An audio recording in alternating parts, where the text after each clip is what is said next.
아침 묵상에 오신 여러분들을 환영하고 축복합니다. 또 이렇게 하루의 시작을 하나님과 함께 할 수 있게 허락하신 하나님 감사드리고요. 또 이렇게 하나님께 함께 저희가 시작을 했을 때 하나님께서 오늘 하루의 삶들을 또 우리의 인생을 또 인도하시고 지켜 주시고 보호해 줄 줄 믿습니다. 오늘은 삼손과 딥나의 여인이라는 제목을 가지고 사사기 14장 10절부터 20절까지 말씀을 좀 더 살펴봤으면 좋겠습니다. 우리 12절과 13절 말씀 같이 한번 읽어볼까요? 같이 읽도록 하겠습니다. 삼손이 그들에게 이르되 이제 내가 너희에게 수수께끼를 내리니 잔치하는 이래 동안에 너희가 그것을 풀어 내게 말하면 내가 배옷 30벌과 겉옷 30벌을 너희에게 주리라. 그러나 그것을 능히 내게 말하지 못하면 너희가 내게 배옷 30벌과 겉옷 30벌을 줄지니라 하니 그들이 이르되 내가 수수께끼를 내면 우리가 그것을 들으리라 하매. 우리가 삼손에 대한 이야기를 살펴보고 있는데요. 우리가 월요일 날에는 삼손이 그 부모에게 딥나의 여인과 결혼하고 싶다 요청하는 장면에 대해서 살펴봤습니다. 그리고 어저께는 그래서 결국에 삼손과 삼손 부모가 딥나에 가서 그 여인과 약혼하는 이 약혼하는 과정 속에 생긴 일을 살펴봤어요. 오늘은 뭘 살펴보는 거냐면 삼손이 이제 결혼을 합니다. 결혼을 해서 이 결혼식장에서 있었던 일을 좀 우리가 살펴보길 원해요. 그 당시에는 결혼식을 우리는 하루에 했잖아요. 그런데 하루에 하지 않고 잔치를 벌립니다. 그래서 한 일주일 정도, 7일 정도 잔치를 벌리게 돼요. 이 잔치를 벌릴 때 이 잔치에서 있었던 일이에요. 어떤 일이었냐면 삼손이 블레셋 사람들에게 뭘 제안하냐면 내기를 제안합니다. 내기를 제안하는데 어떤 내기냐면 자기가 수수께끼를 낼 텐데 너희가 수수께끼를 풀면 내가 너희에게 배옷 30벌과 겉옷 30벌을 주고 만약에 너희가 못 풀면 뭐예요? 너희가 나에게 배옷 30벌과 겉옷 30벌을 달라고 내기를 합니다. 그러자 블레셋 사람들이 그런 생각을 하는 거죠.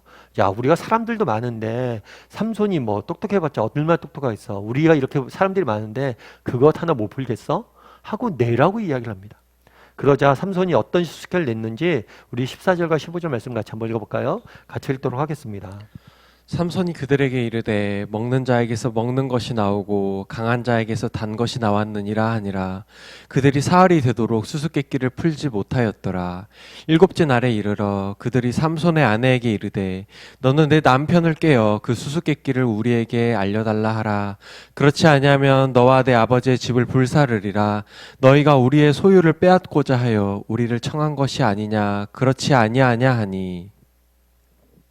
오늘 본문에 이렇게 되어 있죠. 삼손이 그들에게 이르되 먹는 것에서 먹는 것이 나오고 강한 것에서 단 것이 나왔다. 이것은 어떤 이야기예요? 삼손은 이것을 자신의 경험에서 이야기한 거죠. 자신이 사자를 죽였어요. 사자를 죽였더니 사자 몸에서 뭐가 나왔어요? 꿀이 나왔죠. 사자는 어떤 사람이에요? 강한 자이고 먹는 자예요. 그런데 그 먹는 자에서 사자에서 꿀이 나왔다는 거예요. 단 것이 나왔다는 거예요. 그래서 사자 몸에 꿀이 있었던 그 사건을 이야기한 거예요. 그러니까 이게 무엇을 의미하는지 말해보라는 거죠. 정답은 사자에게서 꿀이 나온 거예요. 그런데 이것들을 이제 블레셋 사람들이 풀려고 했는데 풀었을까요? 못 풀었을까요? 못 풀었던 거죠. 그래서 이 사람들이 뭘 했냐면 삼손의 아내를 뭘 했냐면 협박을 했어요. 야, 너 일부러 삼손과 꼬여서 우리 속이는 거 아니야? 우리의 재산을 뺏고자 일부러 삼손을 너 결혼해서 우리 민족에게 피해 주려고 하는 게 아니야? 라고 협박을 하면서 뭐라고 얘기했냐면 너 제대로 안 알려주면 너와 내 아버지 집을 불사를 것이다. 나쁜 사람들이죠. 자기들이 내기해 놓고 자신들이 내길 못 풀자 다른 사람을 협박하는 거죠. 그러자 어떤 일이 있었을까요? 우리 16절과 17절 말씀 같이 한번 읽어볼까요? 같이 읽도록 하겠습니다. 삼손의 아내가 그의 앞에서 울며 이르되 당신이 나를 미워할 뿐이요 사랑하지 아니하는도다. 우리 민족에게 수수께끼를 말하고 그 뜻을 내게 알려주지 아니하도다 하든지라. 삼손이 그에게 이르되 보라 내가 그것을 나의 부모에게도 알려주지 아니하였거든 어찌 그대에게 알게 하리요 하였으나 7일 동안 그들이 잔치할 때 그의 아내가 그 앞에서 울며 그에게 강요함으로 일곱째 날에는 그가 그의 아내에게 수수께끼를 알려주매 그의 아내가 그것을 자기 백성들에게 알려주었더라. 삼손의 아내가 어떻게 했어요? 삼손을 쫄은 거죠. 아, 저 좀 알려주세요. 제발 알려주세요. 정말 날 사랑해? 사랑한다면 알려줘야지. 왜 이 수수께끼를 못 알려줘? 그랬더니 삼손이 뭐라 그래요? 아니, 내 부모한테도 알려주지 않았다고. 그 답은 알려줄 수가 없다라고 이야기합니다. 그런데 결혼 예식이 이루어지는 7일 동안 계속 뭐예요? 울면서 그에게 알려달라고 강요하죠. 결국에 삼손이 어떻게 돼요? 알려주죠. 알려주자 이 사람은 또 그의 아내는 그것을 누구에게 알려줬어요? 블레셋 사람들에게 알려주게 된 거예요. 결국에 어떻게 된 겁니까? 내기의 삼손이 진 거죠. 그럼 결국에 삼손이 뭘 해야 돼요? 이제 배옷과 겉옷을 자기가 줘야 돼요. 근데 그 다음이 재밌습니다. 우리 19절과 20절 말씀을 같이 한번 읽어볼까요? 같이 읽도록 하겠습니다. 여호와의 영이 삼손에게 갑자기 임하심에 삼손이 아스글론에 내려가서 그곳 사람 30명을 쳐 죽이고 노력하여 수수께끼 푼 자들에게 옷을 주고 심히 노하여 그의 아버지의 집으로 올라갔고 삼손의 아내는 삼손의 친구였던 그의 친구에게 준 바 되었더라. 어떻게 됐냐면 삼손이 화가 났어요. 화가 나서 뭘 했냐면 아스글론으로 내려갔어요. 거기서 블레셋 사람들 30명을 죽입니다. 이 30명을 죽인 이유는 뭐예요? 그 사람들 죽여서 겉옷과 베옷을 뺏은 거죠. 뺏어서 이 옷을 블레셋 사람들에게 준 거예요. 굉장히 잔인한 일이죠. 그런 다음에 뭘 하냐면 화가 나서 그냥 자기 아버지 집으로 그냥 올라가 버렸어요. 그러면 오늘 우리가 한번 생각해 볼 필요가 있죠. 오늘 이 결혼식에 있었던 내기 이야기를 성경에 왜 적어놨냐는 거예요. 너무 황당한 얘기잖아요, 그냥. 이 이야기를 통해서 주고자 했던 메시지는 뭐냐는 거예요. 참 재밌는 게 보면 오늘 본문에서 보면 삼손이 블레셋 사람들 죽입니다. 우리가 사사기에서 계속 이런 장면들을 봐요. 하나님께서 이방 민족이 지배받고 있는 이스라엘 백성들을 구원하기 위해서 사사를 세워서 이 사사가 적군을 이방 민족들을 물리치는 장면을 보게 됩니다. 그럼 오늘 본문에 보면 삼손이 분명 블레셋 사람들을 물리쳤어요. 근데 물리친 이유가 뭐예요? 자신의 감정과 자신의 개인의 욕심 때문에 죽였죠. 뿐만 아니라 사사기에 보면 이렇게 적군을 물리치면 하나님의 구원이 임해요. 근데 이곳에 하나님의 구원도 임하지 않아요. 사실 다른 사사와 다르게 하나님이 삼손에게는 놀라운 은혜를 주십니다. 그건 뭐예요? 힘이에요, 힘. 이런 놀라운 은사가 있었어요. 하나님 능력을 주셨어요. 그런데 오늘 본문에 보면 이 능력을 무엇을 위해 쓰는 모습들을 보게 돼요? 하나님이 주신 하나님이나 다른 사람들 위해서 쓰는 게 아니라 자기 자신을 위해서. 다르게 말하면 자신의 이익과 자신의 감정을 푸는데 하나님이 주신 능력들을 사용하고 있는 모습들을 보게 되는 거예요. 그러면 우리가 반대로 질문해 볼 수 있겠죠. 그럼 우리는 어떨까요? 우리에겐 이런 모습이 없을까요? 저나 여러분에겐 이런 모습이 없을까요? 하나님께서 우리에게 많은 것들을 허락하셨잖아요. 그럼 여러분들은 그 하나님께서 허락하신 것들 가지고 무엇을 하고 계십니까?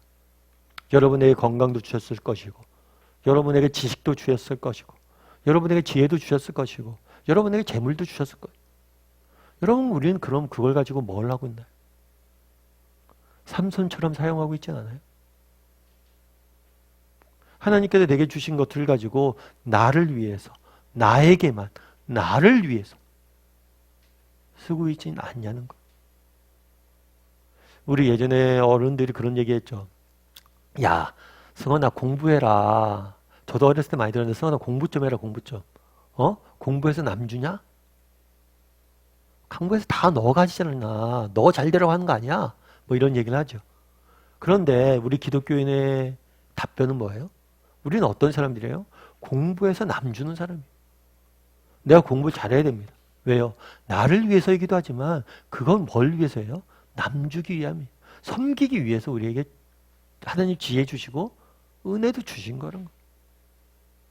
제가 최근에 참 코로나로 인해서 요즘 많이 어렵잖아요. 그런데 어떤 식당을 하는 셰프가 이렇게 인터뷰하는 모습도 봤어요.